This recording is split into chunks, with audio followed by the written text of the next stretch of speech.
Oh wait, where am I streaming it? On my Facebook page, Zara Wendy. So welcome everyone. Chris and Paulette, thank you and everyone else for joining us for this discussion on time. This is actually a topic that Chris came up with because there's so many amazing topics we could talk about. I wanted to talk about death. I always want to talk about death, but we're talking about time today. And yeah, I feel like I was just chatting with Chris and Paulette and saying, oh, I haven't prepared anything. And then in 5 minutes, I made a list of like 10 things I wanted to talk about. So I promise I won't bombard you with them because I'm sure you all have a lot to share on this topic. So just by means of introductions, for those of you who don't know me, so my name is Wendy. And I am an energy healer, teacher, and I'm based in Cebu City, Philippines. And ever since, the Philippines has the longest quarantine period in the world, which means like some of us had to be very, very creative and, make the most out of our time here. And so I've been on Zoom a lot, spending a lot of time on Zoom and whenever possible, sharing the medicine, sharing the love with everyone else across the globe. So, silver linings, right? Let me start by introducing Paulette. It's my first time to have her as a guest on one of these talks, on one of these discussions. Paulette is coming in from the States in Maryland, right? Mm-hmm. Paulette, yeah. So Paulette, I actually only met twice, briefly, in the Philippines before she went back to the States on her way home to Peru, and she got stuck in the States. So we're all kind of like, in this limbo period, very, very interesting period. And so Paulette has a background in theta healing, in plant medicine, in, wait, I have notes here. Wow. She has, Chris, Paulette and I all have YouTube channels as well with a bunch of videos. Paulette just started a whole new series on the Course of Miracles, the teacher's manual. So those are free and they're daily. And I think you already have 3 out, Paulette? Am I 3 videos out? So yeah, you guys can catch that on her YouTube channel called Interstate, the Interstate, is that it? Your Interstate. Your Interstate.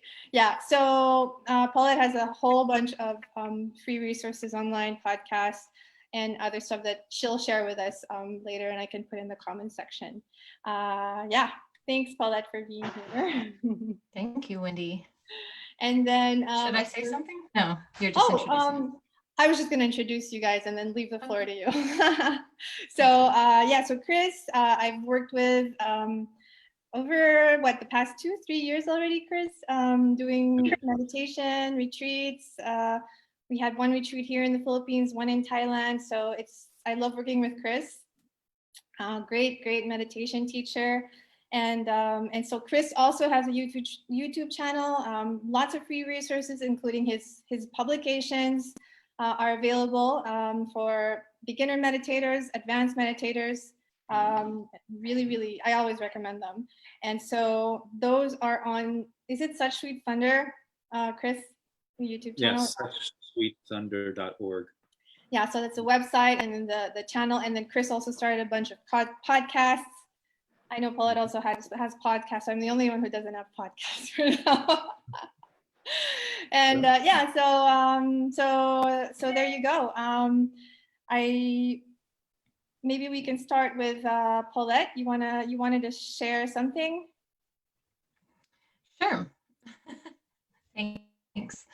Well, I guess the main thing that I wanted to share about time and the way that my mental framework is relating to time is, and I did touch upon that in getting into A Course in Miracles, because from the Course in Miracles perspective, not just the Course in Miracles perspective, but at least in my mental framework, basically all of this is illusory. All of this world, all of this experience, including time. And so that's kind of like the ultimate framework that I work with, is recognizing that it's all illusory. But the other aspect is that recognizing that we very much believe that this is real, and to not deny the fact that we really believe that we're here, that the experiences that we have day to day seem so real. And so the other way that I work with time is through, say, theta healing, where through creator, through spirit, we can actually work with the law of time, because it's knowing that it's not something that's fixed, and that it is illusory. We can actually play with it. And so the way that I see it is sort of, we need to master well, we don't need to, but to be able to master time, to be able to bend time, to be able to flow through time in a nonlinear sense, allows us then to fully recognize that this is all illusory. Because, you know, just to say, none of this is real is fine conceptually, you know, like we can easily say, yeah, none of this is real. But then, you know, you walk down the street and then you get pissed off at something happening to you. So to me, it's that's the kind of overall framework of all of this is illusory, but recognizing how important it is to address our relationship with time in our minds, in our actual experience. So yeah, that's kind of where I wanted to start. I mean, and we can see where this goes. I feel like you're like starting all the way at the deep end, like jumping straight in, like time is illusory. I didn't realize we would start with that. I feel like that's already Sorry. super advanced. Sorry if you're not ready, but let's go. Yeah, no, I love that about you. But I feel like for a lot of people, at least in my, I think the audience here is quite diverse. We have a couple of people on Facebook, and I'm sure other people will watch this later. Time is illusory maybe doesn't mean anything to them. So I think, I don't know if we want to start unpacking that now, or, you know, or Chris, did you want to, you know, have your take on that? I guess we're jumping in with that statement that time is illusory. Let's start there. Yeah. Well, I understand what Paulette is pointing at, and absolutely, all of the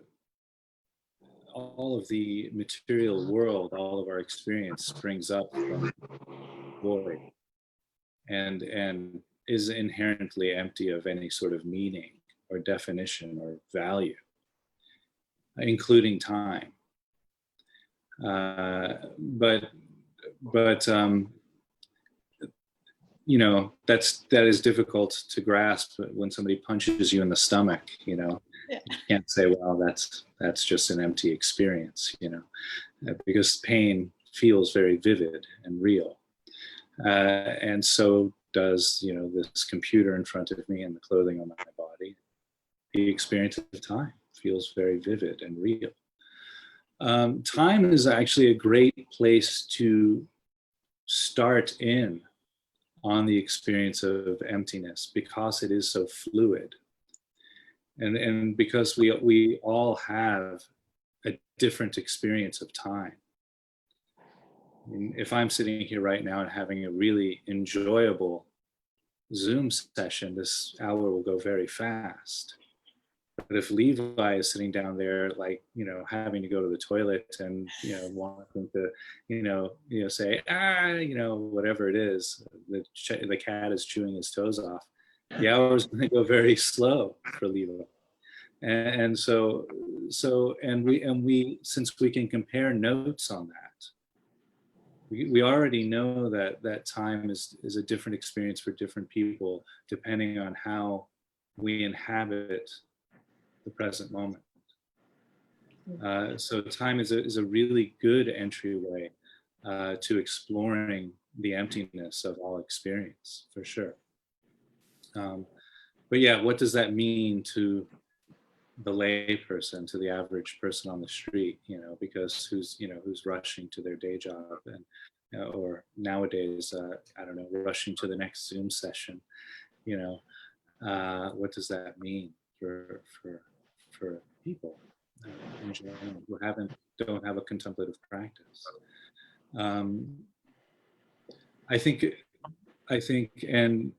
the starting point for that is a contemplative practice that allows people to somehow come in contact with the present moment experience. Um, and so once that starts to become accessible to people, time starts to take on a new and a different feel. And then I think that's how, at least for me, that's how that unfolding started. When I started to recognize, okay, time does feel differently now than it did 6 months ago before I started meditating. Then a year into a practice, oh, time is feeling different now. And that shift in attention to our experience of time kind of allows that illusion to start to break down. And so I think that's a really good place for people who have a distant concept of the idea that time is illusory, for them to access that concept, is to start a meditation practice or a contemplative practice with movement or dance, if that's your preferred medium, so that becomes a more of a real living experience. Okay, thank you, Chris. I wanted to just maybe put things a little bit in context. It's the first time that Chris and Paulette actually meet. And the reason I thought of them together on this topic is because I felt like they would have areas where they would intersect and in their practice, and then areas where they would also diverge. And so, Chris, you come from, and correct me if I'm wrong, like a more of a Zen Buddhist tradition, Tibetan Buddhist, and also a yogic tradition also in there. And so when you talk of emptiness, I'm just wondering is emptiness the same as maybe when Paulette talks about God in the concept of A Course of Miracles? Because like you I have said, to watch more of Paulette's talking on the Course of Miracles to make that assessment. I don't know yet. But when I've referred to emptiness, I think Paulette touched on this too, that everything is void. Everything arises out of this spaciousness of the universe. All manifest arises from the unmanifest. And then to recognize that everything we experience, everything we can see, touch, smell, taste, feel, has no intrinsic value. That every value is placed there by the individual. So that's kind of referring to that. And this computer only has as much value as I place on it. And so and when I can recognize that the computer is empty of any sort of intrinsic value. And it's like that with all experience. Everything's empty of intrinsic value. We place that value on everything. Chris, do you believe in God? Is there a God? Sorry, it's a tangent. But I'm God, Death, let's go. I know. Well, I'm agnostic. Agnostic. So does that mean there is no God? No, it doesn't. Okay. Yeah, that's a very common. Okay, so agnostic is that God is in everything, everywhere, with every religion. No, that's pantheism. No. Pantheism. Is it? Okay. But agnostic is taking the firm stance that I have no idea. Oh, okay. I'm agnostic too, by the way. Yeah, I just don't know. I'm not. I wouldn't deny that there's a God, but I wouldn't say that I absolutely know that there is one either. Okay. So, Paulette, and I'll give everyone else a chance to jump in and questions and comments, but I'd want to hear, Paulette, where you're coming from. Like, where is emptiness part of your language? Also, we have a regular chat with Paulette and Michael about Carl Jung and just a bunch of stuff, and emptiness is not one of the words that comes up that often, right? Yeah, no. I mean, and at some point it ends up just being about semantics. But really, I think that we talk about the same thing. And, even if I use A Course in Miracles terminology, like some of the earlier lessons in the workbook talk about that as a practice. And one of the earlier lessons is, I don't know the exact wording, but it's basically like nothing that I see has any meaning. Or another one is, I put all meaning I have in everything that I see. And what that does as a practice is it starts to open us up to seeing that we're imposing all of our meaning, but everything in itself is actually just neutral and empty. So you can, those, to me, those words, it meets at the same place. Awesome. Yeah, Yay. ultimately, same thing. Mm-hmm. Intersection. Yeah, it's just, Awesome. again, semantics, like how do you want to describe that feeling with the limited words? But I mean, that we since have. we were constrained by language, it's also good to address and clarify and paraphrase and so on. It's one of the purposes of these discussions anyway. Like, we're kind of bound by language. Yeah. I use a lot of, like, I'll have periods of time where I'll just use a lot of Course in Miracles terminology, or like theta healing, and sometimes Buddhist terminology. It just depends on the context. But one of the phrases, one of the lines in A Course in Miracles talks about how words are symbols of symbols twice removed. And so that kind of says it. Like, we're talking on this multiple level when we really want to be meeting at this point of what we're really talking about, Yeah, absolutely. So, I'd love to hear any questions or comments from any Michael, Levi, Aya. There are also a bunch of people on Facebook. So guys, just write your questions in the comments if you have any. So the topic is time. We're already talking about death and emptiness and all this stuff, but it's gotten mind-bending very, very quickly. Yeah. I'd like to know, anyone who's on this call too, your thoughts or where your mind is going right now. Mike. It reminds me of this talk by Sadhguru. They asked him if time travel, if it's real, since time is relative. And he said something similar about emptiness. Time is, or kali is, it's pretty much emptiness, time, darkness, void. He pretty much was saying all that. So it's pretty interesting that, you guys are using the same terms that he was using as well. So yeah, it popped in my head. We're keeping good company. I mean, we can go there. Like, I have no problem talking about, past life regression and all of this stuff. If you guys want to go there, time travel, etc. But maybe not just yet. Or Levi, comments or. For me, I could. Sorry. Go ahead. No, go ahead. Go ahead. Yeah. For me, I feel like I could connect it with, Paulette's, time being illusory, and from Chris's finding a meditative or contemplative practice that brings you to the present moment. And there's so many things that I resonated with what both of you had said. And then for now, like, as I integrate it, I feel like, yeah, I agree. Like, the moments that I feel like, I'm just doing one task, but it feels like I don't have time because I'm in that very rushed mode.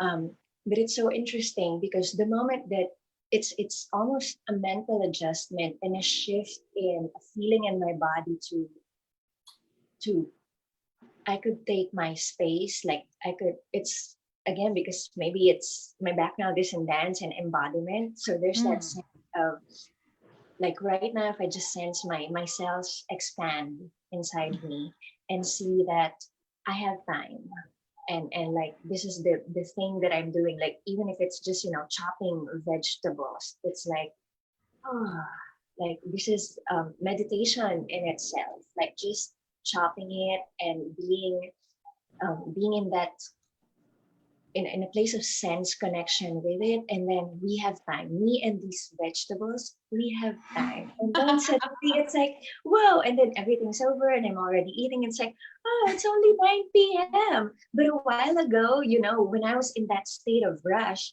it feels like I don't even know whether it's 9 or 8. There's just almost that, it's just a feeling. It's just a feeling that I gotta get this and this and this done. And so I gotta get this chopping done. But, you know, there's, yeah, going back to that present moment of I'm just doing this and I'm fully doing this. And also, yeah, because it had been said or at least mentioned, you know, whatever, like God or spirit and everything or something like that. I am now personally in a practice of, well, I try to think, yeah, what if, and what if I mean, actually, no, I believe that the vegetables have spirit, like, you know, coming from being a life form and offering its life to me by being in collaboration with it, wants to nourish me, and I get to chop it. So in a way, like, I am trying to be in this practice wherein if I believe that everything has spirit, or at least it vibrates a certain consciousness from a scientific point of view or quantum physics, I try that my meditation is in gratitude because I'm in collaboration with this thing, and that it helps me become present with that thing. And when I'm more present with this thing or this activity or this relationship, even if it's just washing my face or like being in this call, like suddenly it's like, I got time. So yeah, that's kind of how I integrate it with where I am based on what Paulette said and Chris said. And yeah, it's also cool for me to hear like there are these different terminologies, you know, to things because of, you know, different backgrounds. But yeah, but it's like interesting how I'm like, this is how I could, you know, sense it like in my body or my daily activities. So just so nice to be reminded that I have time. I could have time. Yeah. Thank you for sharing that. Yeah. You also. Levi. Yeah, I have quite a lot of thoughts because this just started a lot quicker than I was anticipating. I know. I find it interesting because it seems like everybody is acknowledging the emptiness, however you want to refer to it. And I've been practicing meditation for, I think, 1.5 years now, about pretty consistently. And, you know, I'm starting to be aware of that emptiness more as a reality instead of only a concept, because I think of how I'm from the West, that's easy to dismiss because it's, I don't know, you don't really hear about it as much in the United States. I mean, you do, but it's a little, I don't know, it's a little bit more sparse. So I guess it's nice to come on a call and have that be already brought up, and it's refreshing. So. Thanks, Levi.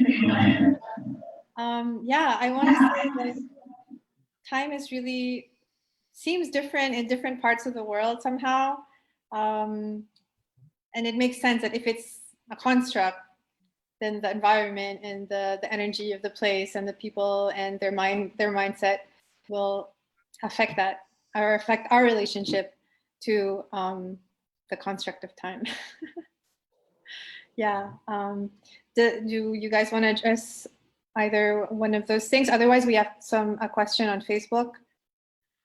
Paulette or Chris?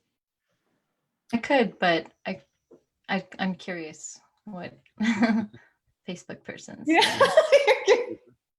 Okay. No, actually, and this is great because it's Alessia is asking for a recommendation on how to keep being aware of this, of the illusory nature of time with all the busyness and the pressures. And so it's like how do we, okay, so it's great. Like theoretically, time is an illusion and it's a construct. So now what? Like how, I know what Chris is going to say. He's going to say meditate.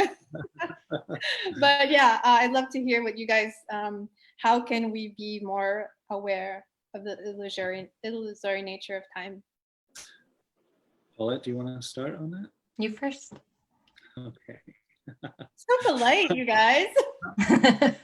Meditation is one great way of, as I mentioned my first comment there, one great way of visiting and revisiting a timeless state. So that happens because the sensations, if you're meditating on present moment awareness, the breath, feeling the body, and Ia mentioned this as well, the body sensations have no time. They're timeless. So if you're feeling the breath and really feeling the breath without thinking about the breath, but just noticing the sensations of the breath, there's no judgment about it. There's no, that's a deep breath, that's a shallow breath. There's no verbiage happening in the mind. Then you're in the present moment. You're connecting with the present moment. That can also be done with sensations of clothing on the skin and or motion through the muscles of the legs, feeling the sensations of the feet against the floor, feeling the breeze against your face or your skin as well, or if you're in a like Cebu, the heat or the humidity, noticing the moisture on your skin or the heaviness of the air. All of those, and then you just connect with it. You allow the thoughts to subside and just feel. That puts you in direct contact with the present moment. And then you'll notice, as soon as the mind says, oh, it's a hot day out, you're not in the present moment anymore. You're separated from the present moment. You've fallen away through that judgment, through those thoughts. Our thoughts are what separate us from the present moment experience. So, and again, this is a practice. So if you don't want to go outside and say, okay, I'm going to be completely in the present moment, and then you step in a puddle and your mind is just running, I got to change my shoes. Now my feet will be wet all day. Whatever it is, that's okay. We don't want to use these instructions as a way of berating ourselves. So just to remember, oh, right, present moment awareness. What does the moisture feel like in my feet? It's actually not that unpleasant, and just to rest into that experience of the present moment. So the question was, how do we do this day to day? Just to pick one anchor or two anchors that you can keep coming back to. So I mentioned the sensations of clothing on the skin. I think that's a really good one, because the way your clothing moves as you breathe, it's really easy to notice that. Or if you're walking down the street, it's easy to notice the clothing against your legs or the clothing against your shoulders. So you can keep coming back to the sensory experience of the present moment. That brings you right into the here and now. Also, sounds of the present moment. Another really great anchor. So if you find that you're off distracted in thought about what you're going to say at the business meeting or what you're going to mention in the next Zoom call, and then, oh, right, present moment awareness, and then hear the bird song or hear the truck or hear whatever is happening in the present moment. And that brings you right into the sensory experience. Thanks, Chris. I think that's really great because what I hear a lot is, oh, I don't have time for a meditation practice. That's oftentimes an excuse. So the fact that, we bring in present moment awareness, mindfulness, like you said, even if it's just in between meetings or at coffee break or whatever. And I would like to add using the breath as a tool to center in the present moment, other than the sensations of the body. Those are accessible to anyone, I feel. Thank you. Paulette, any tips? Yeah.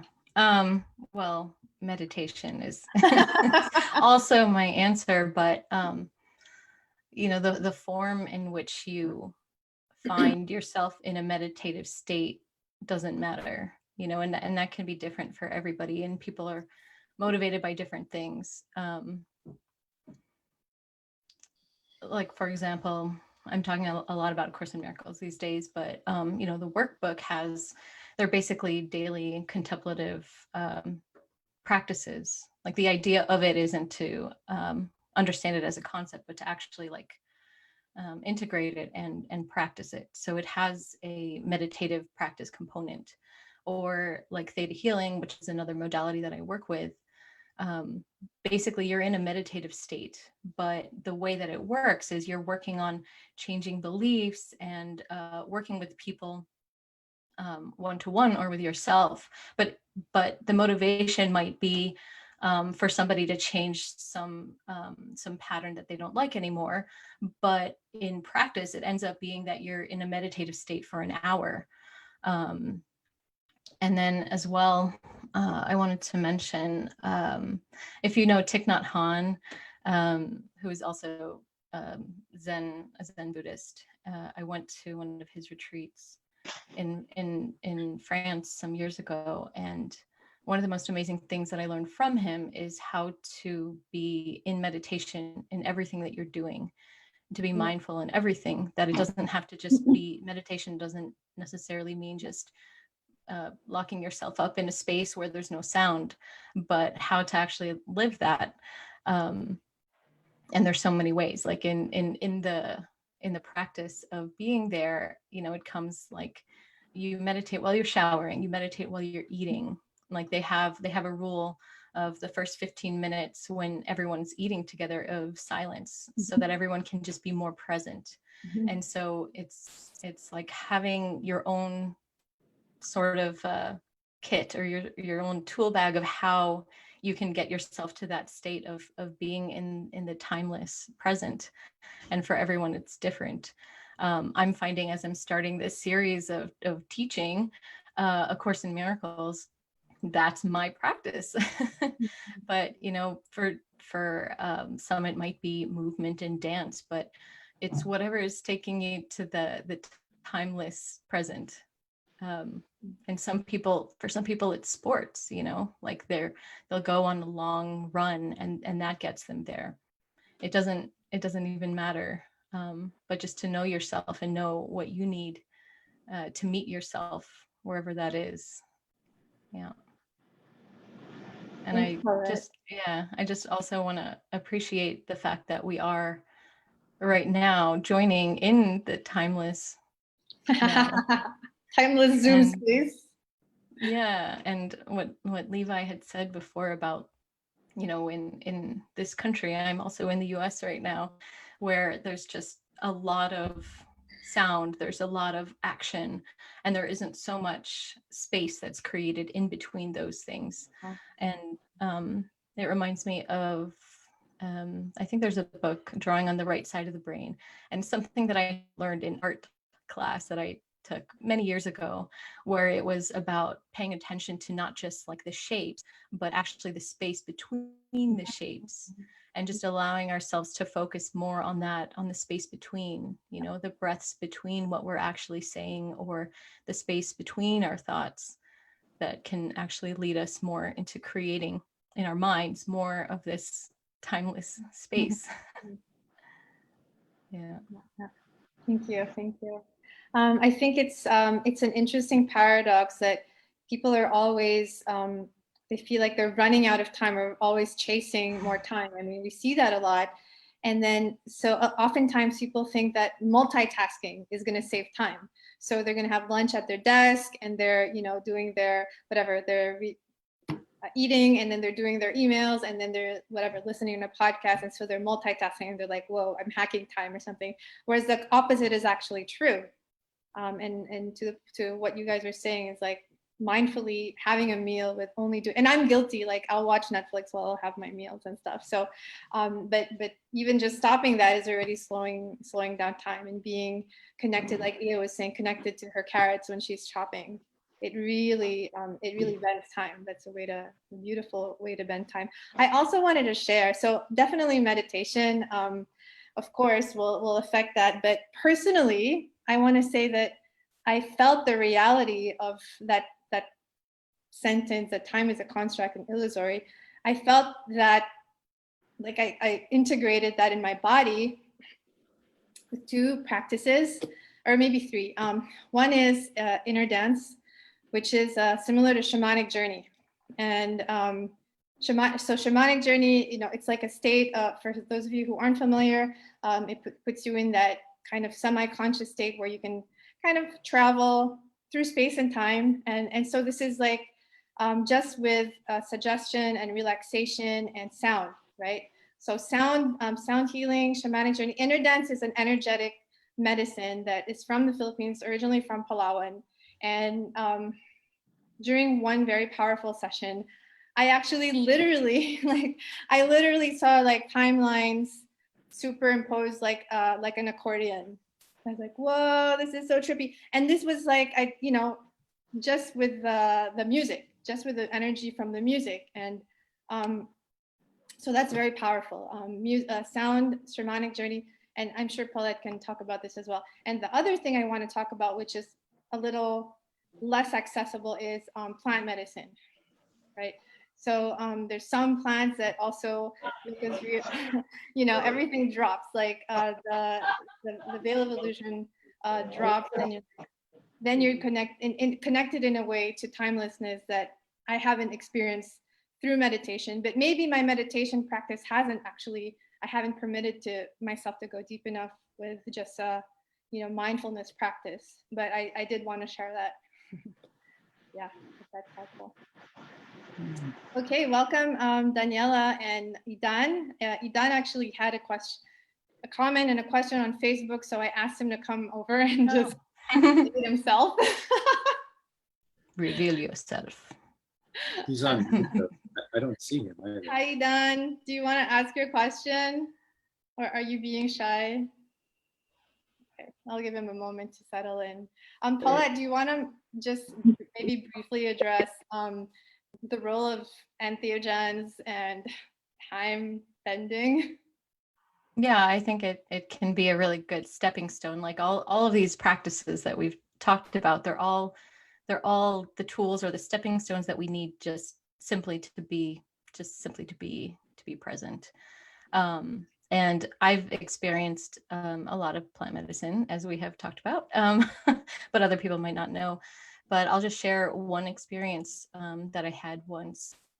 It was in the Andes, in a place called Asangate, one of my favorite places ever in this earth. And I had some San Pedro, and in this experience, I realized that I could slow down or speed up time with my mind. And so I witnessed as like there was the moon and there was the clouds in front of the moon, and with I shifted my mind and the clouds stopped moving, and then I shifted my mind again and they like went in fast forward. And so, to me, that's what I was talking about at the very beginning, where when we can learn how to really work within master time, then it becomes so obvious that we're making this, we're creating this. It's illusory, like, again, getting from where we perceive that we are now to getting to really fully grasping what it means that time is illusory. That, to me, that's a step that gets us in that direction. I have many more stories of fun time experiments, but I just wanted to share that since you mentioned plant medicine. Yeah, thank you. And I also wanted to share, before I go to Idan for his question, in Reiki practice, when you go on to Reiki level 2, they usually say that's when distance healing is introduced. But what people talk about less is that it's actually sending Reiki through time and space. It's not only through space. So yeah, those of you who are Reiki 2 know this. You can send it forward and back in time. And for some people, this is a bit weird, so they don't go on to that level. And for some people, it's normal. I mean, they accept it and it works for them. So that's in Reiki level 2. And in more advanced Reiki, there's a similar, I've been taught a similar practice when you were saying slowing and speeding up time with San Pedro. In advanced Reiki, we can also do that, so that the healing is sent over a period of time and, like, repeated and so on. So you can actually play with it. But yeah, maybe for some other time. Good morning. Oh, Chris, yeah, please. We've talked about, we're all touching on different modalities. And so I do want to emphasize the meditation modality. recognizing the emptiness of time. So in the Dzogchen tradition, which I've trained in, there's a very common meditation instruction, not dwelling on the past, not entertaining the future, and not entertaining the past, not pursuing the future, not dwelling on the present. And so when one meditates on that phrase, actually it's very easy to fall into a timeless frame of experience. So there's no, you're not entertaining the past, nothing from the past. You're not pursuing the future, you're not running to the next thing. But you're also not dwelling on the present. And so when that drops, you actually enter into a timeless experience. So, and I think that's really important, because oftentimes people say, well, time doesn't exist, so we just be in the present moment, right? But that's actually a modality of time. It's more subtle, more direct. You're more in direct contact with your experience. But the present moment only makes sense in relationship to the past and future.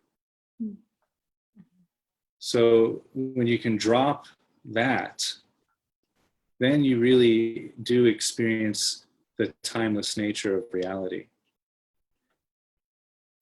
See, it goes back to that emptiness, seeing the empty. See, here we're seeing, what I'm pointing at is the emptiness of the framework of time itself. So we put that emphasis, we put the value on the present moment by saying, be in the present moment. Great, that's a beautiful practice. It is one of those steps that leads one to that place of timelessness. It leads one to bending time, if you can really be in the present moment. But then the next step is to drop the present moment. And then time opens up. Then you experience eternity, like that, without the barriers of past and future. Beautiful. That's so beautiful. I feel like being at home for the past 4 months, I'm totally in a timeless zone. I think it also has to do with, I don't have contact with the outside world so much. So there's not so much reflecting back, not so much to bounce off of. So it does feel at times really timeless, just being here and kind of like navigating this house. It's like alternate reality sometimes. Things. So Eden, your question, or you had several questions.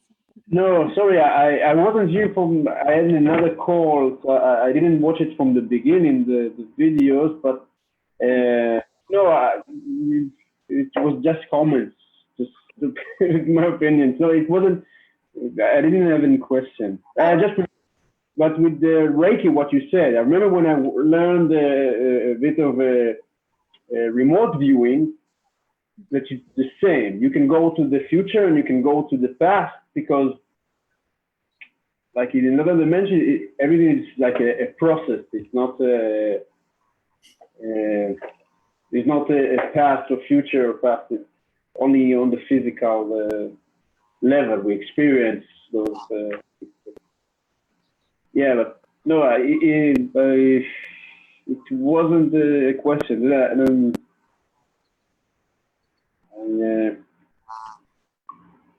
Okay, no worries. Yeah, I agree with what Chris said. Is that to experience the time like that, with the time when you get to emptiness, or experience it too. Like there's no longer a time, and just because when you live in here and now, you're also in the construct of time. But when that not exists, so there's no time anymore. So, yeah. And one can really use that phrase anytime. You can carry it with you as almost like a mantra. You can carry it with you throughout the day. Whenever you notice, if it's particularly helpful if you're stressed. Which one, Chris? How does it phrase? Not pursuing the, Not entertaining the past, not Not pursuing the Pursue the future, future and not don't dwell dwelling. in the present. Yeah. Where is that phrase I from? love that. It's from the Dzogchen tradition. Yeah. It's beautiful. I wanted to say that something that resonated with me is that not dwelling in the present, because it's so interesting and yeah, and to get to that timelessness here and now is also, yeah, that includes that to not be in the past or in the future. But I mostly hear that to stay in the present moment.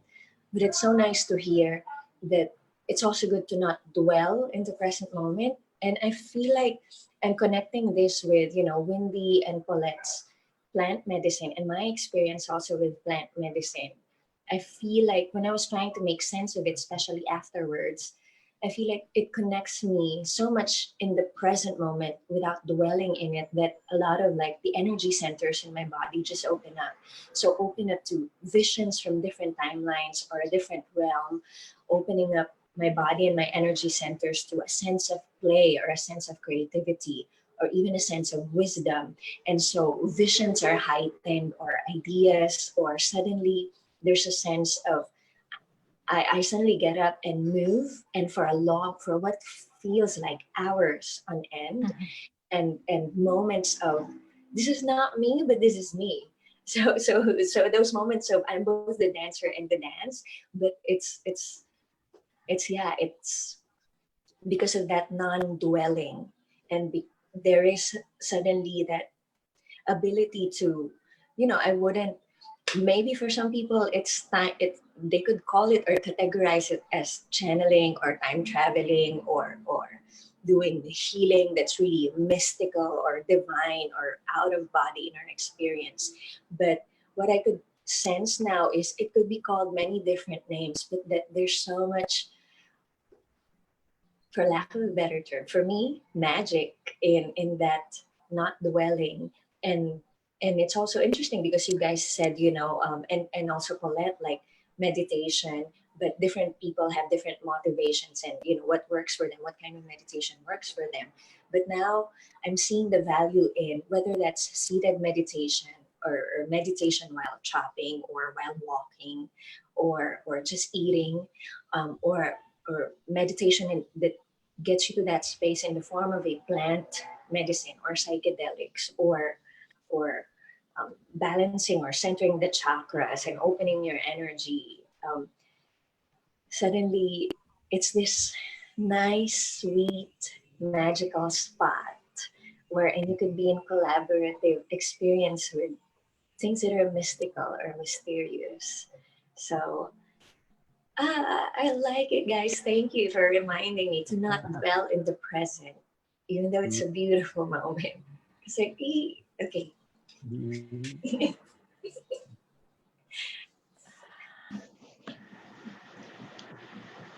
Wow. What about, I'm thinking of dream time. I've been having these amazing, amazing dreams lately. And I'm also thinking about how time connects to form. And so I've been taking this whole series on history of yoga and placing yoga in the context of Hinduism. And, there's a lot of talk about formlessness. And so I guess time is related to form in that sense, right? And since form is also, as you mentioned, Paulette, earlier from Course of Miracles. Yeah, it's so transcending. When we transcend form, we also transcend time, in a sense.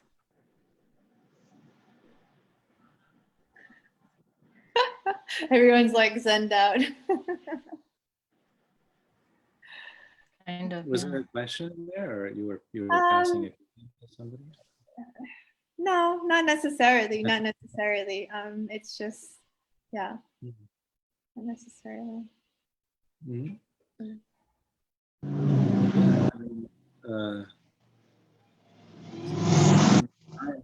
What's that?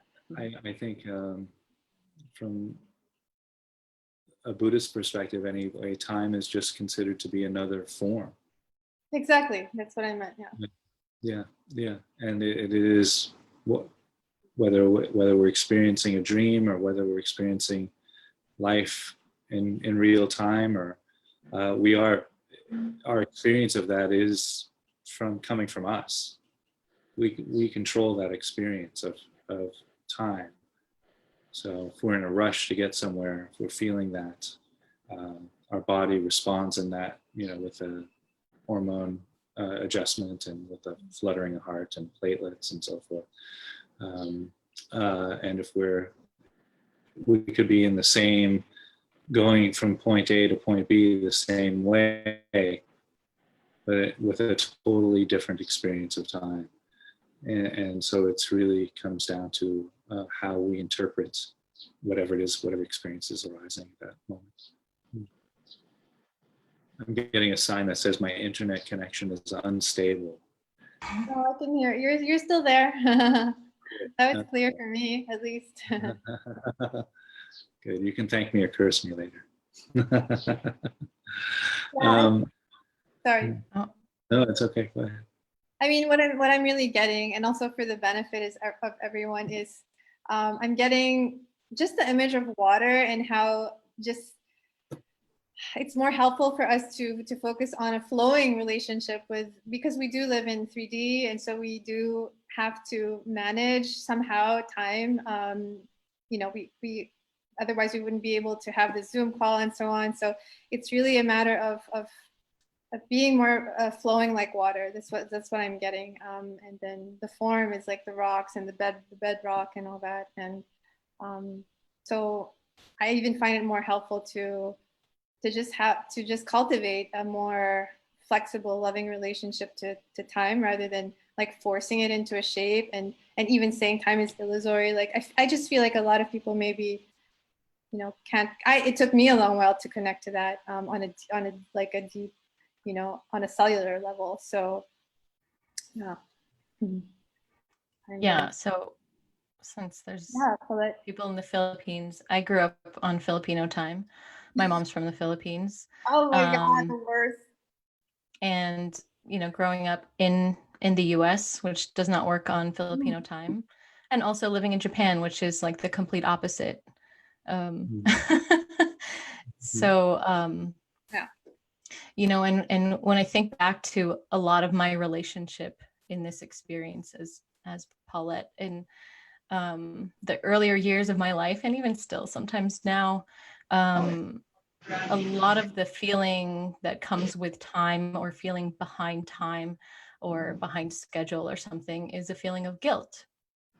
And bringing that to A Course in Miracles, basically guilt is what's keeping us in this experience. And so sometimes just realizing that you're feeling guilt in whatever experience you're having related to time or not related to time, but since we're talking about time, we can talk about that, I forgot how to say your name exactly, but you were talking something about that before about when you feel behind, it's like you need to catch up, and it feels like there's some like lack in that you're feeling, and that I think happens to a lot of people who have like these different ways of relating with time in different contexts, and it's all just our perception that we're behind, right? That's just a perception, but yet we feel that. And so for me, just being able to recognize that, oh, I'm feeling guilty, like that I'm not enough right now, that I'm doing something wrong, that I'm not doing enough, that I'm not productive enough, that I'm going to let people down. It's like finding all these ways where we're holding on to guilt. To me, that can be a practice, because once you can recognize that, that's like the first step to then being able to forgive yourself.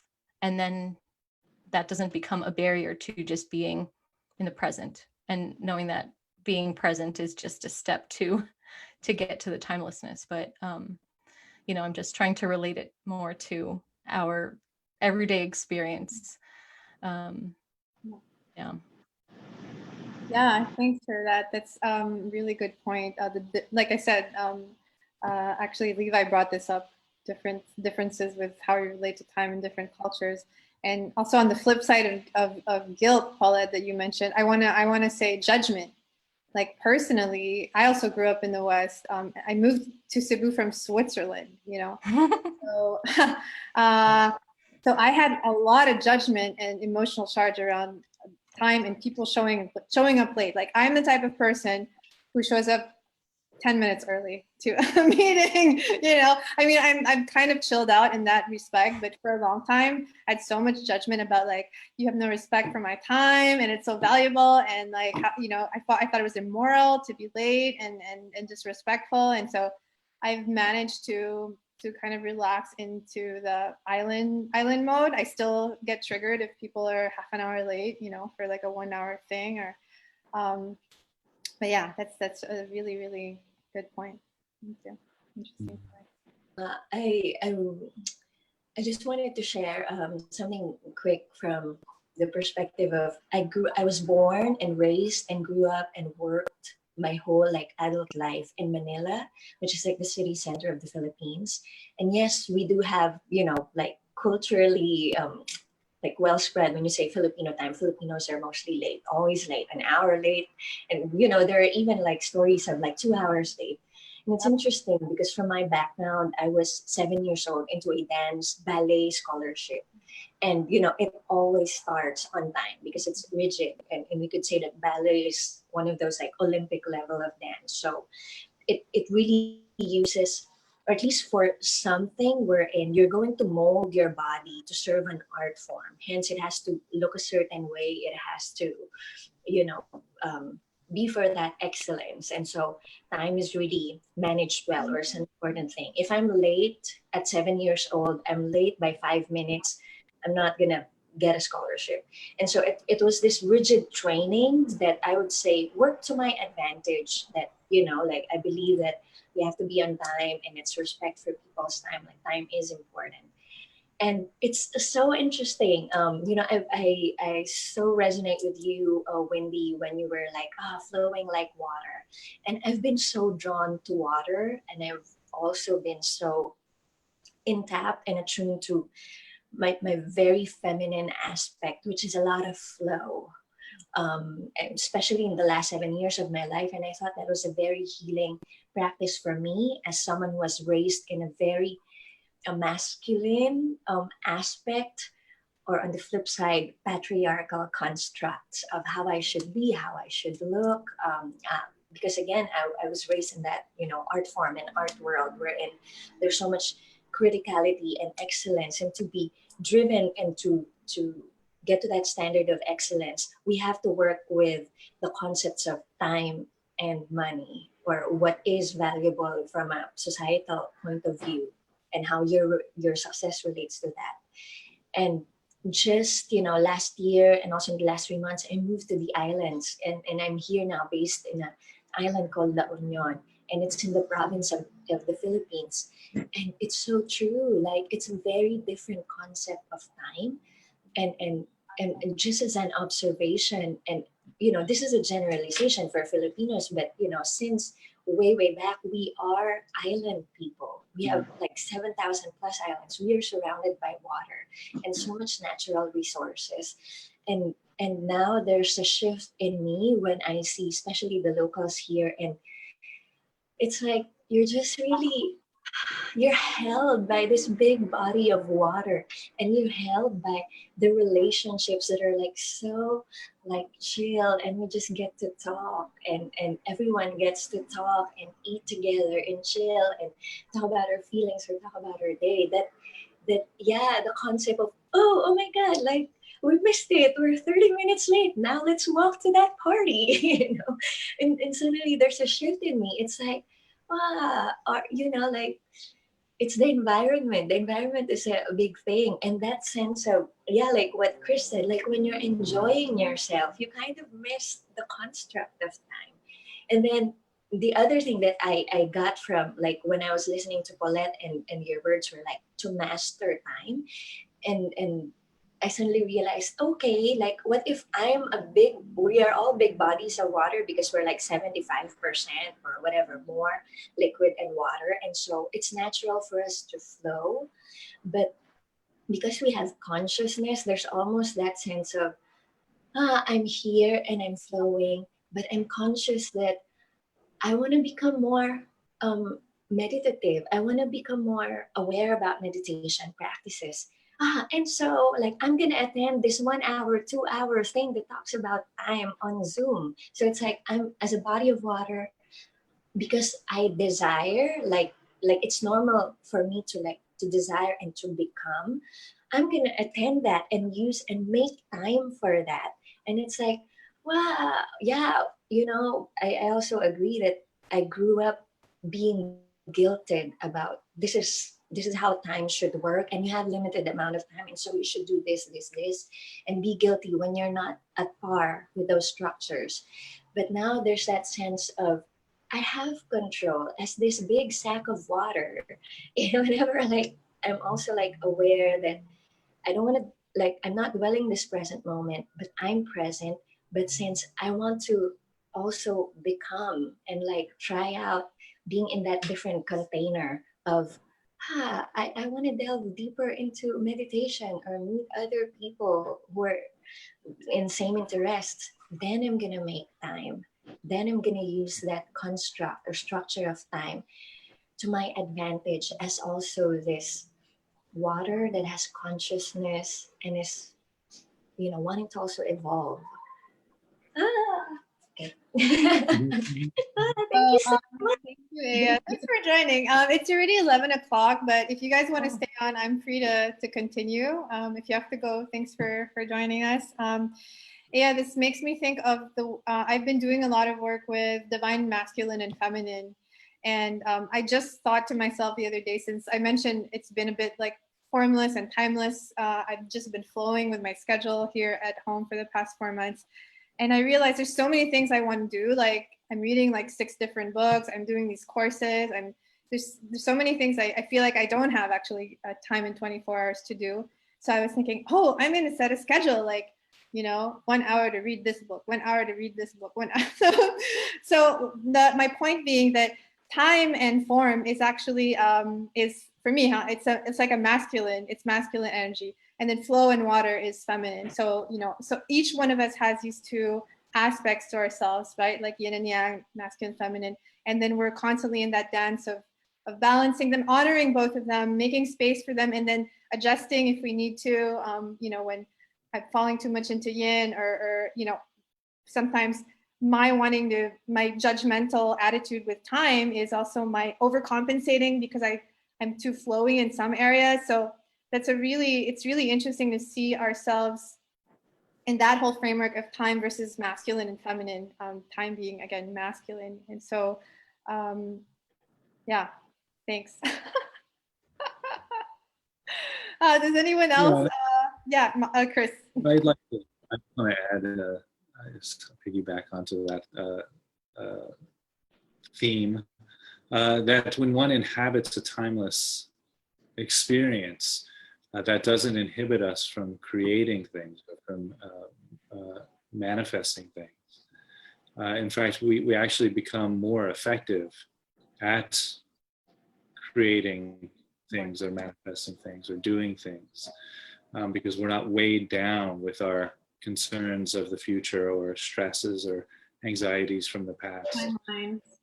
Yeah, so here is where, when one can be in that timeless state, the eternal present moments, if you wish, whatever you want to call it, where you're not dwelling on the present, you're not pursuing the future, you're not entertaining the past, you're in that zone. And then, okay, a thought comes, I would like to attend this seminar. Yes. Then now you're working with time. Because time is necessary to move from point A to point B. So now you're inhabiting that realm of time. And so then you mindfully move to, so let's say you're in a chair in your kitchen and you're not entertaining the past, you're not pursuing the future, you're not dwelling on the present, you're just there, feeling, experiencing the present moment, or feeling the eternal timeless. Then you think, oh, it's 8:30, I have a half an hour before so you stand up, right? Now you can inhabit the present moment. You feel the sensations of your body standing. You feel the sensations of your clothing, how it moves through that motion. You move to the computer, you open the computer up, you feel the material of the computer, you see the screen, you plug in the Zoom necessary information, you visually are there in the present moment. That's how one uses time to their advantage, or uses at least the skill of being in a timeless state and moving from that state to the present moment awareness effectively, so that you're not weighed down with the past and the future, and you can just be there in the present moment. So oftentimes one might come to a session like this and they have thoughts, oh, I can use this information for X, Y, and Z. Then they're in the future. Then they're missing something that's happening right now. Might not be much. It might be just a few things that just slip through that awareness, but they're not getting the full 100% of the experience because they're contemplating how they can access this information, how they can use it in their life. Nothing wrong with that, but they're just missing out on a little bit of what's happening there. Or perhaps the mind, oh, I should have done this, 2 days ago, I forgot to do my laundry, whatever, now I won't have a clean shirt at the party tonight, whatever it is. Now their mind has gone into the past. And so again, they're missing a certain percentage of what's happening in the present moment experience. So that starts to happen less and less when we work with time in this way.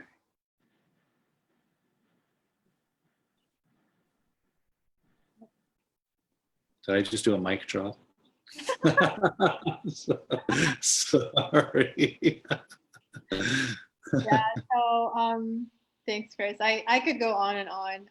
Maybe Paulette, you want to share something to wrap up? No. I actually just feel really grateful for this time that we have gotten to share, and hearing everyone sharing so openly and honestly like that.